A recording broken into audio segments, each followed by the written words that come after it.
Hello.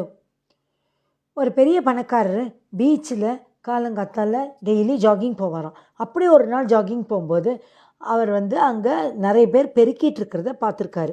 அப்போ அங்கே ஒரு பெரியவரும் அந்த பீச்சை அந்த இடத்துல க்ளீன் பண்ணிட்டு இருந்திருக்காரு. இவர் ஓடுறவர் காலில் ஏதோ தடுக்கி பார்த்துருக்காரு. அது ஒரு வைரக்கல். அதை அந்த பெரியவரும் பார்த்துருக்காரு. உடனே இவர் அந்த வைரக்கல்லை கையில் எடுத்துகிட்டு அந்த பெரியவர்கிட்ட போய் சொல்லியிருக்காரு, இங்கே பாருங்க பெரியவரே, இந்த கல்லை நான் தான் ஃபஸ்ட்டு பார்த்தேன், இது எனக்கு தான் சொந்தம் அப்படின்னு. உடனே அந்த பெரியவர் சொல்லியிருக்காரு, சரிப்பா நீயே எடுத்துகிட்டு போ, எனக்கு ஒன்றும் வேண்டாம் அப்படின்னு. உடனே இவருக்கு பயங்கர ஷாக்கு.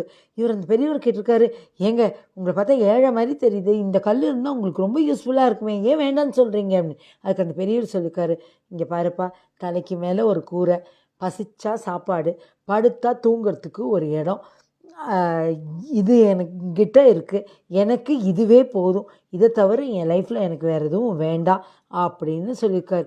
அப்போ தாங்க இந்த பணக்காரர் புரிஞ்சிட்டு இருந்திருக்காரு, போதும் என்ற மனமே பொன் செய்யும் மருந்து அப்படின்னு சொல்லிட்டு. ஆமாங்க, நாம் ஒரு ஸ்டேஜில் ஒரு இடத்துல கண்டிப்பாக சாட்டிஸ்ஃபை ஆகணுங்க. மனுஷனுக்கு யூஸ்வலாக சாட்டிஸ்ஃபேக்ஷனே கிடையாது. எனக்கு இது வேணும், இது வேணும், இது வேணும், இது வேணும்னு கேட்டுகிட்டே இருக்கிறது தாங்க மனுஷனோட மனசோட நேச்சர். அது இல்லாமல் இது போதும் அப்படின்னு என்றைக்கு நாம் நினைக்கிறோமோ அன்றைக்கி நம்ம லைஃப் ரொம்ப அழகாக மாறும்.